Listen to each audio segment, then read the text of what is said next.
I should have known something was wrong the moment Vanessa's face lit up at the dinner table. My sister-in-law never shows genuine enthusiasm unless she's about to go for someone's throat.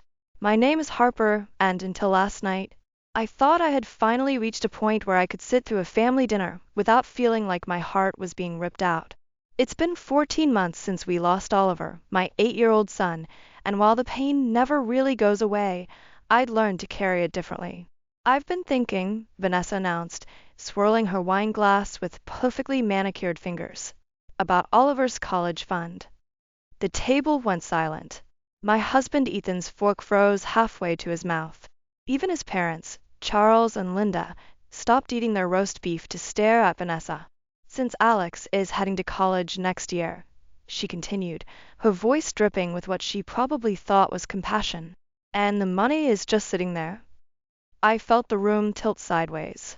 The college fund. Oliver's college fund. The one we'd started the day he was born.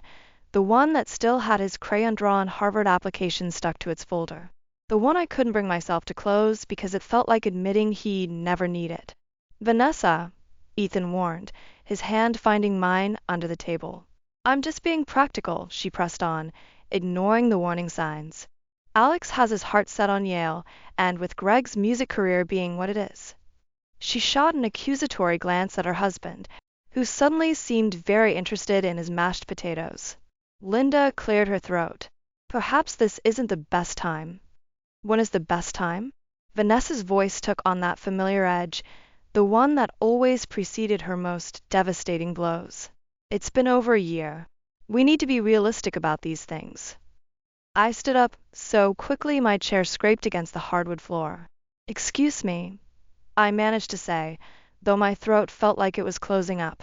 I need some air. The back porch had always been my sanctuary in the Winslow family home.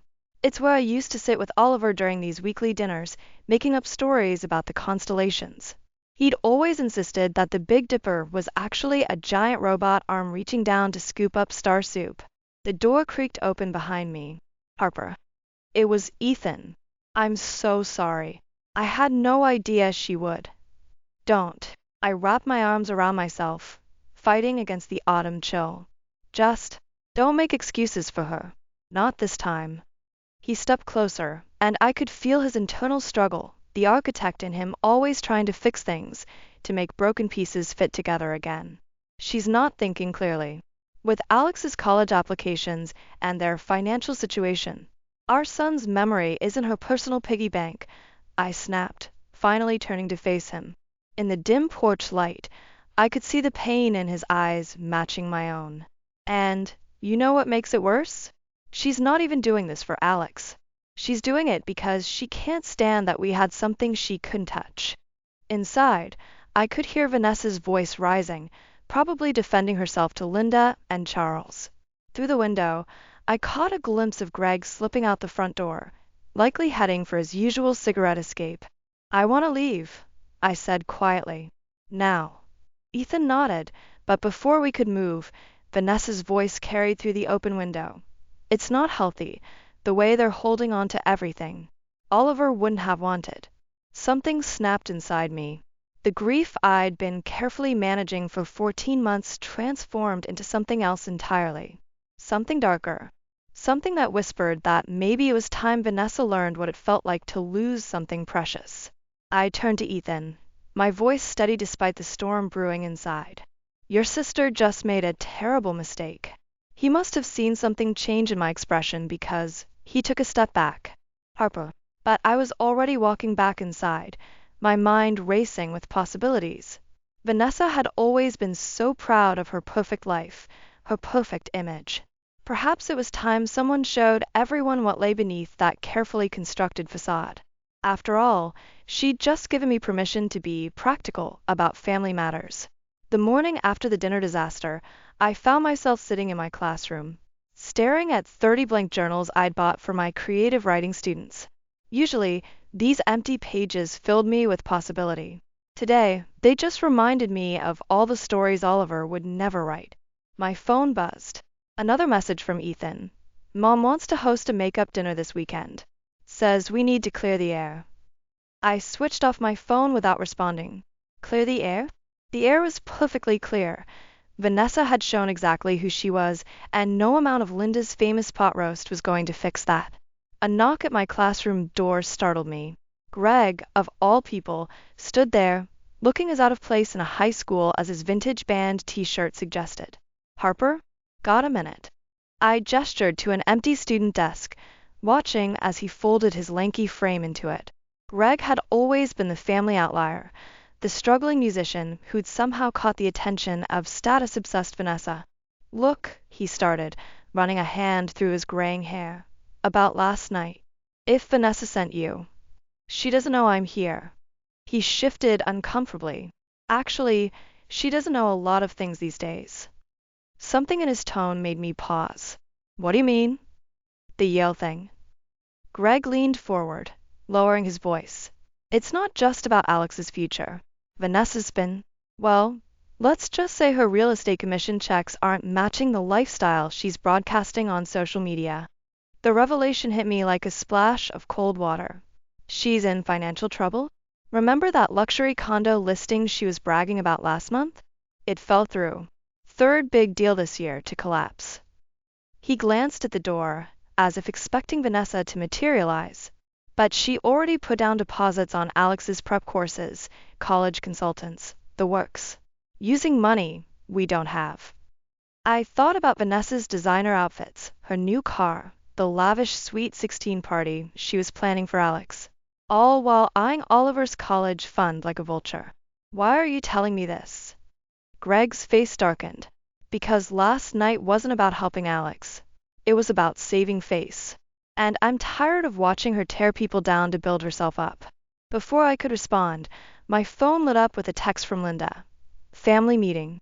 Tonight. Non-negotiable. Greg spotted the message and winced. Good luck with that. I'd come for moral support, but I've got a gig. How convenient, I muttered. Hey. He stood up, adjusting his leather jacket. Just remember something. Vanessa's never gotten over the fact that you got the good brother. The family meeting was exactly as excruciating as I'd expected. Linda had arranged everyone in the living room like pieces on a chessboard, Vanessa and I on opposite couches, Ethan between us, Charles in his armchair playing referee. We're family, Linda insisted, passing around coffee nobody wanted. We need to work through this. Vanessa dabbed at her eyes with a tissue. I only meant to help. Harper's always been so sensitive. Sensitive. The word shot out before I could stop it. You tried to raid my dead son's college fund. That's not fair, Vanessa protested. Alex is family too. Oliver would have wanted. Don't. My voice came out sharp enough to crack glass. Don't you dare tell me what my son would have wanted. Ethan reached for my hand, but I pulled away. The movement caught Vanessa's eye, and something shifted in her expression, a flash of satisfaction at the distance between us. That's when it hit me. This wasn't just about money. Vanessa wasn't just trying to solve her financial problems. She was trying to prove something. To drive a wedge between Ethan and me. To show everyone that perfect Harper wasn't so perfect after all. You know what? I stood up, surprising everyone, including myself. You're right, Linda. We are family. And family should know everything about each other. Every secret. Every lie. Every hidden truth. Vanessa's face went pale. What are you talking about?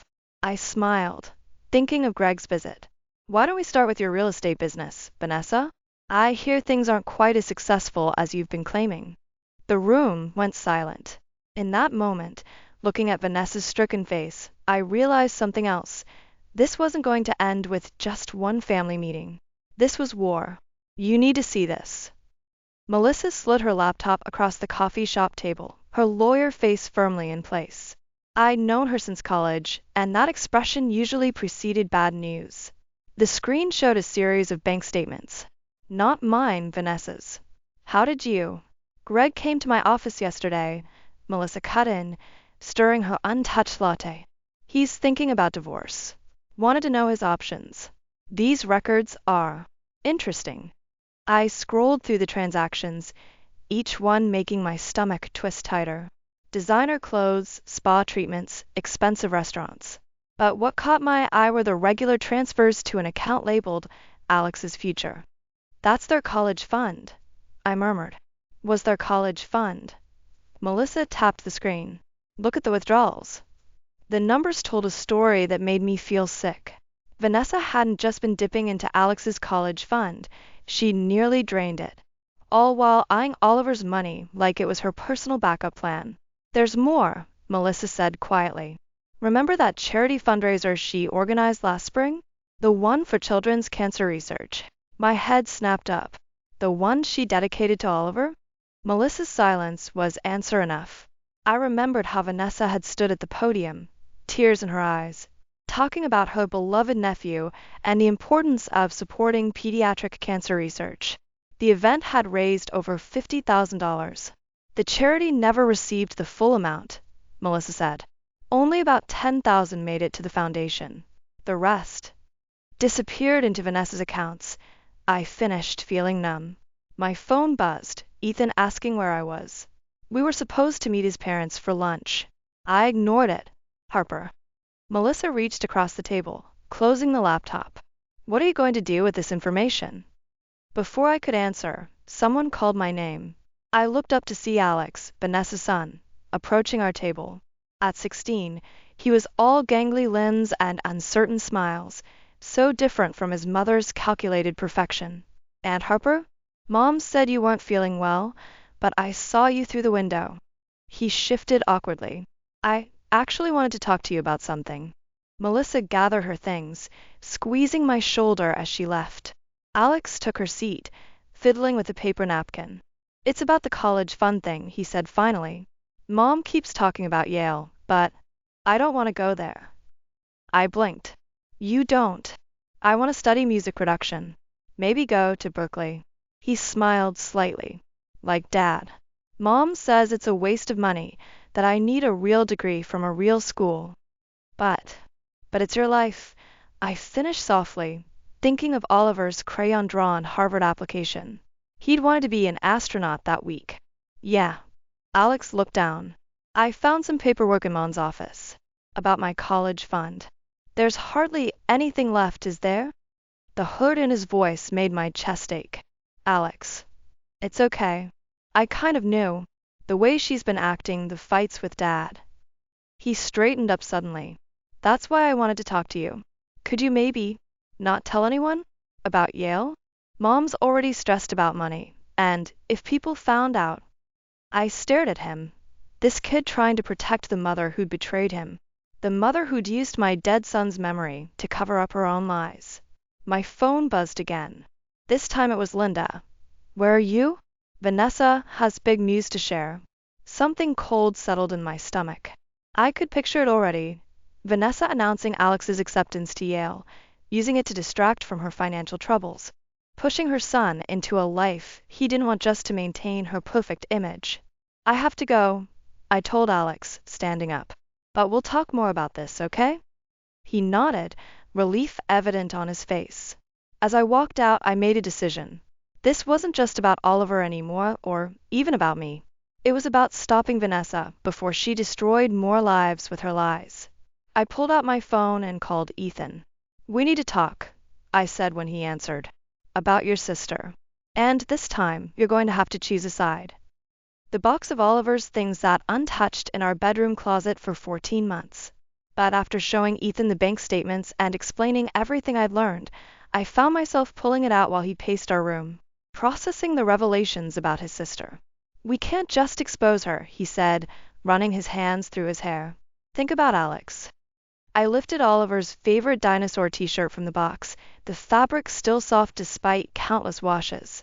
Alex is exactly why we have to do something. She's destroying his future to maintain her lies. Harper. Ethan's voice carried that familiar note of caution. The architect in him, always trying to find the perfect balance. Maybe we should talk to her first, give her a chance to. My phone buzzed with a text from Linda. Vanessa just told us the wonderful news about Alex's early acceptance to Yale. We're so proud. The dinosaur shirt slipped from my fingers. She's already started, I whispered, showing Ethan the message. She's building her lie bigger, making it harder for Alex to escape. Before Ethan could respond, another text came through, this time from Greg. She's planning to announce it at the charity gala next week. The one honoring Oliver. I'm sorry. The charity gala. The annual event where Vanessa played the grieving aunt, using my son's memory to boost her social standing. And now she was going to use it to trap her own son in her web of lies. I need some air, I muttered, grabbing my keys. I drove without thinking, ending up at Oliver's favorite park. The swing set where he used to pretend he could fly stood empty in the fading light. As I walked toward it, I spotted a familiar figure on one of the benches, Alex, hunched over his phone. He looked up as I approached. Mom's telling everyone about Yale, he said quietly. Grandmother called to congratulate me. I sat beside him, watching a group of kids play basketball nearby. What are you going to do? What can I do? His laugh was bitter, so unlike his usual self. The application deadline for Berkeley passed last week. Mom. She hid the forms I'd filled out. Said she was protecting me from making a mistake. Something inside me snapped. Not the hot, angry break from before, but a cold, clear certainty. What if you could still go? To Berkeley? Alex turned to me, confusion evident on his face. How? I thought about Oliver's college fund, still sitting untouched. About how he'd loved music, always dancing to Greg's guitar playing at family gatherings. About how he'd want his money to help someone chase their dreams, not enable more lies. Let me worry about that, I said. But first, I need you to be sure. Really sure. Because what happens next? It's going to change everything.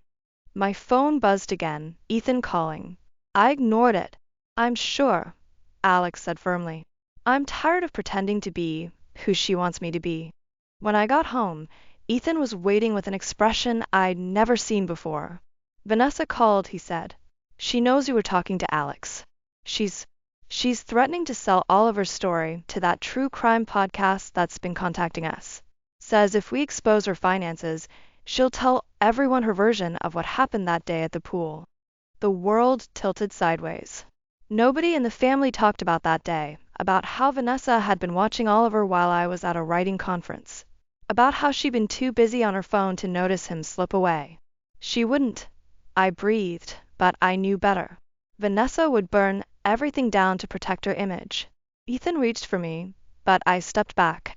We have to choose, I said, right now, between protecting Oliver's memory and exposing the truth. Harper. No. My voice was steady despite the storm inside. I'm done letting her use our son as a weapon. If she wants to tell her version, let her. But first, she's going to learn what it really means to lose everything. I pulled out my phone and dialed Melissa's number. Remember that evidence about the charity money? It's time. And Melissa? Make it public. Sometimes, protecting what matters means being willing to watch everything else burn. The annual charity gala was Vanessa's moment to shine, but tonight, the crystal chandeliers of the Grand Hotel ballroom cast shadows that felt more like judgment than glamour. I watched her work the room, her designer dress catching the light as she shared her fabricated tale of Alex's Yale acceptance with anyone who would listen. Ethan squeezed my hand under the table. We don't have to do this here. But we did, because Vanessa had chosen this place, this event dedicated to Oliver's memory, to cement her lies. The irony wasn't lost on me. Melissa's text lit up my phone. Documents are ready. Just say when. I spotted Alex at the bar, nursing a glass of soda, his shoulders tense as another well-wisher congratulated him on Yale. Greg caught my eye from across the room and gave a slight nod. Everything was in place. Linda clinked her glass, calling for attention. Before Vanessa makes her special announcement, I'd like to thank everyone for supporting our family's charity work in memory of our beloved Oliver. My chest tightened. Oliver, who would never get to choose his future, who would never have his dreams stolen by someone else's lies. And now, Linda continued, Vanessa has some wonderful news about Alex's future. I stood up, my chair scraping against the marble floor. Actually, I have something to say first. The room fell silent. Vanessa's perfectly composed smile flickered. Harper, she warned, this isn't the time. It's exactly the time. I pulled out my phone, hands steady despite the adrenaline coursing through me. Because while we're all here celebrating Oliver's memory, there's something you should know about last year's charity funds. Charles stepped forward, ever the patriarch trying to maintain order. Harper, please. $40,000, I said clearly, my voice carrying across the suddenly silent room. That's how much never made it to the Children's Cancer Research Foundation. Would you like to explain where it went, Vanessa? The color drained from her face. You're lying. The bank records say otherwise. I turned to the crowd. The same records that show how she drained Alex's college fund to maintain her lifestyle. The same Alex she's now forcing into Yale against his wishes. Gasps and whispers filled the room. Alex straightened at the bar, something like hope crossing his face. You want to talk about bank records? Vanessa's voice turned sharp, desperate. Let's talk about that day at the pool. About how you left Oliver with me when you knew. When I knew what? The words came out like ice. That you'd be too busy chasing real estate deals to watch him? That you'd lie about checking on him every 15 minutes. Ethan stood beside me, his presence steady. Vanessa, stop. No. She whirled on him. She's trying to destroy me, and you're letting her. I'm your sister, and Oliver was your nephew. My voice cracked. But that didn't stop you from using his memory to fund your lies. Linda stepped between us, but it was too late. Vanessa lunged forward, grabbing my phone. In the struggle, she knocked over a glass of wine, staining her pristine dress crimson. Show them the rest, she hissed. Show them how you've been investigating me, plotting against me. Show them what a perfect, grieving mother you really are. Mom, stop. Alex's voice cut through the chaos. He stood there looking younger than his 16 years. Just stop lying. Please. The silence that followed was deafening. Vanessa looked around the room, at the faces of friends and family now clouded with doubt and disappointment. Her carefully constructed world was crumbling. You'll regret this, she whispered, but her voice shook. All of you. She grabbed her purse and stormed out, leaving behind a room full of shocked witnesses and shattered illusions. I felt Ethan's arm around me, steadying me as my legs threatened to give out. We'd done it. We'd exposed the truth.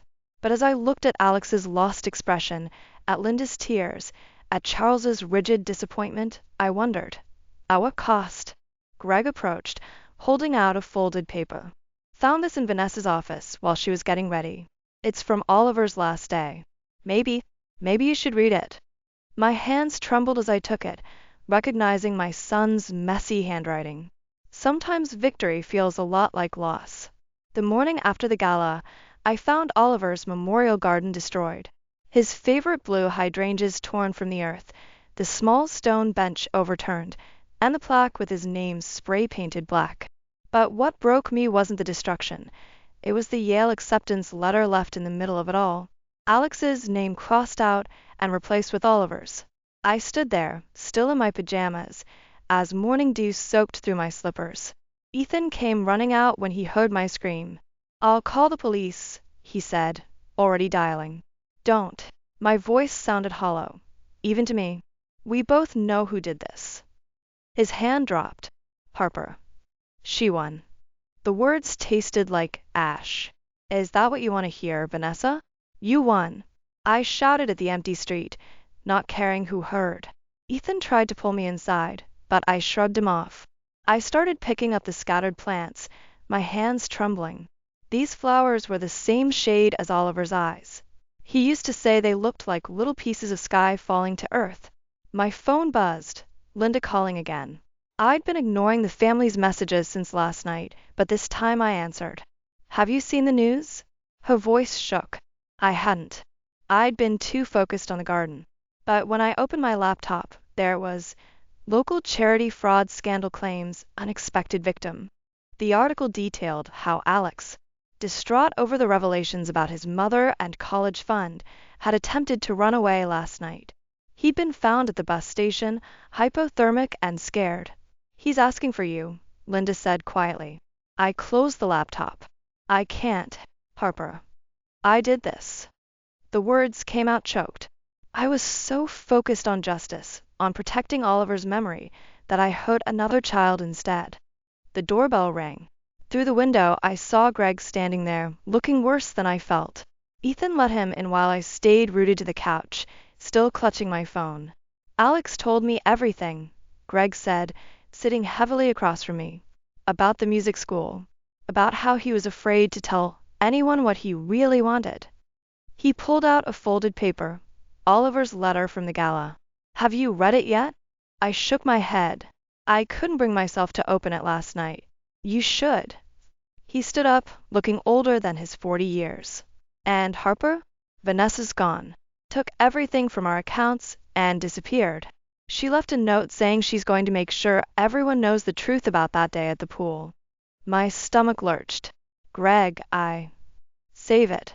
His voice was tired rather than angry. We all failed these kids, didn't we? You, me, Vanessa. We were so caught up in our adult drama that we forgot what really mattered. After he left, I finally opened Oliver's letter with shaking hands. It was dated the morning of the pool incident, written in his messy 8-year-old scrawl. Dear Aunt Vanessa, thank you for watching me today. Mom says you're sad because people don't see how hard you work. But I see you. You're like the moon. Sometimes you hide, but you're always there. Can we have pizza for lunch? Love, Oliver. The paper slipped from my fingers. All this time, I'd been fighting to protect Oliver's memory, but I'd twisted it into something he would have hated. My sweet boy, who saw good in everyone, even in Vanessa's hidden parts. Ethan found me still sitting there an hour later, staring at nothing. The police called, he said softly. They want to talk to us about pressing charges over the garden. I thought about Alex at the bus station, about Oliver's letter, about how revenge had poisoned everything it touched. No, I whispered. No more destruction. Oliver wouldn't want. My voice broke as a wave of nausea hit me. I barely made it to the bathroom in time. As I knelt on the cold tile, Ethan holding my hair back, I remembered something I'd been too stressed to notice. I was late. The universe, it seemed, had a twisted sense of timing. The pregnancy test sat on my bathroom counter like a time bomb when Melissa called. Vanessa's back. She's at Oliver's Memorial Park. Of course she was. Where else would she go to deliver whatever final blow she'd planned? I'm calling the police, Melissa said. No. I grabbed my keys. This ends between us. The Memorial Park was 3 blocks from our house, a small playground with Oliver's name on a bronze plaque. Even before I saw her, I heard Vanessa's voice carrying across the empty swings. I knew you'd come. She sat on the bench where I used to read to Oliver, a manila envelope in her lap. Her designer clothes were wrinkled, her perfect makeup gone. Couldn't resist one last confrontation. What do you want, Vanessa? She laughed, a hollow sound. Want? I wanted my son to be successful. I wanted my family's respect. I wanted to stop being the screw-up sister who married a failing musician while perfect Harper got everything. I lost my child, and I lost myself. She stood up, envelope clutched to her chest.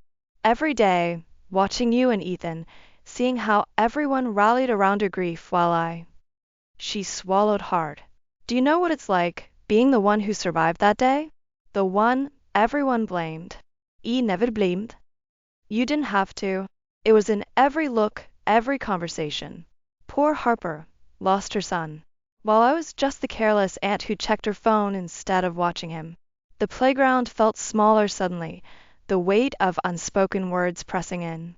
A car door slammed nearby, Greg, getting out of his truck. He must have followed me.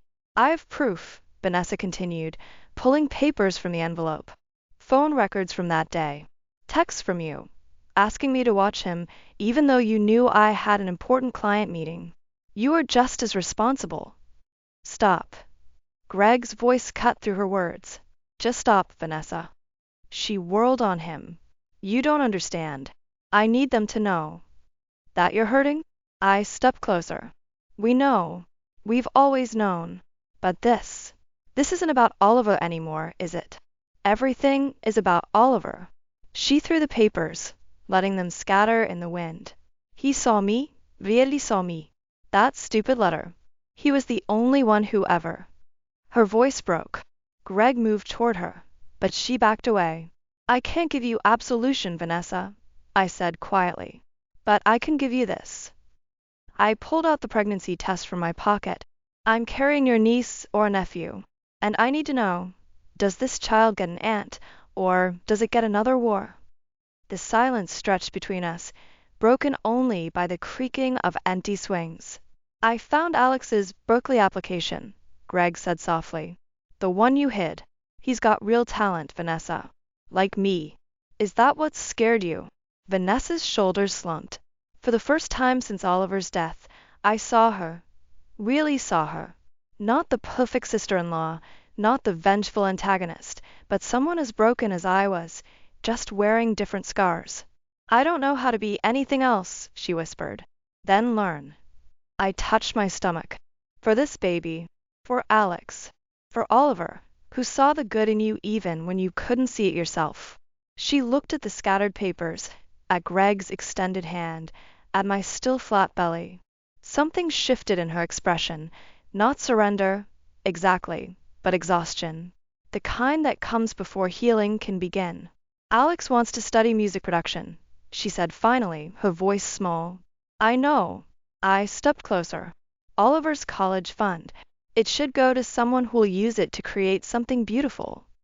Greg's hand found Vanessa's shoulder. This time, she didn't pull away. I'm so tired, she breathed. Then let's rest, I said, thinking of Oliver's letter, of new life growing inside me, of the long road ahead. We can figure out the rest tomorrow.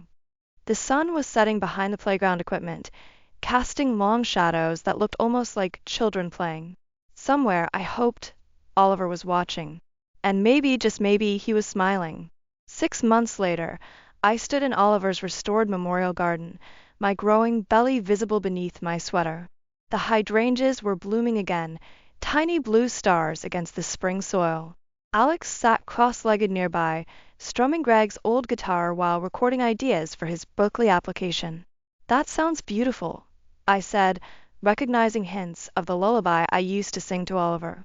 It's for the baby, Alex replied, not looking up. And for Oliver. I thought maybe they could share it. The sound of gravel crunching made us both turn. Vanessa stood at the garden entrance, looking smaller somehow in jeans and a simple sweater. Her therapy sessions had stripped away the designer armor she'd hidden behind for so long. The flowers came back, she said softly. They always do. I touched my stomach as the baby kicked. Nature's stubborn that way. Alex packed up his guitar, kissing my cheek before heading inside. He and Vanessa exchanged careful nods, their relationship still tender, healing slowly like everything else. I found something else, Vanessa said, once he was gone, in my old office files. She pulled out a water-stained envelope. It's from that day. I never opened it. My hands trembled as I took it. Inside was a crayon drawing, stick figures of our whole family, Oliver's last artwork. He'd labeled everyone, Mommy, Daddy, Aunt Nessa, Uncle Greg, Alex. Above us all, he'd drawn a huge moon. Like your letter, I whispered, about you being the moon. Harper, I know, and I did. Some wounds never fully heal, but they can transform into something else, something that reminds us we survived. The back door opened, and Ethan emerged with Linda and Charles. They carried boxes of Oliver's old toys, the ones we'd finally decided to donate to the Children's Hospital. Each item had been carefully cleaned, photographed, and logged in a memory book we'd made. Ready? Ethan asked, his free hand finding the small of my back. I nodded, watching Vanessa pick up a box without being asked. She'd been doing that lately, showing up, helping, trying to rebuild trust one small action at a time. I have the nursery photos, Linda said, her iPad ready. If you want to see the final design. We gathered around, looking at the room Ethan had architected. He'd incorporated subtle nods to Oliver, constellation wallpaper, a tiny toy dinosaur painted into the mural, a music box that played that same lullaby Alex was working on. It's perfect, I said, meaning it. The baby's lucky, Vanessa murmured, to have all this love waiting. So were we, I replied, meeting her eyes. We just forgot sometimes. Later that night, after everyone left, I sat in the nursery's rocking chair. The moon cast shadows through the window, dancing across the constellation wallpaper. I thought about Oliver's drawing, about how he saw us all connected under the same sky. My phone lit up with a text from Melissa. Alex's Berkeley application is ready. Want to review it tomorrow? Another message followed, this one from Greg. Vanessa asked about family counseling. Together. All of us. And finally, from Vanessa herself. Thank you for letting me be the moon again. I closed my eyes, feeling the baby move. We decided not to learn the gender, but somehow I knew, a girl. A fresh start, but not a replacement. Never that. Your brother drew us a picture, I whispered to my belly. He knew something I forgot, that family isn't about being perfect. It's about being there, even when we're hiding, even when we're scared. The nursery door creaked open. Ethan stood there, holding Oliver's favorite stuffed dinosaur, the one we'd decided to keep. Room for one more? He asked. I patted my stomach, smiling. Always room for one more. He placed the dinosaur on the windowsill, where moonlight made its shadow look almost alive. Together, we watched the stars emerge, each one a tiny light in the darkness, each one a reminder that even after the longest night, morning comes. And sometimes, if we're brave enough to look, we find that the light was there all along, waiting for us to notice.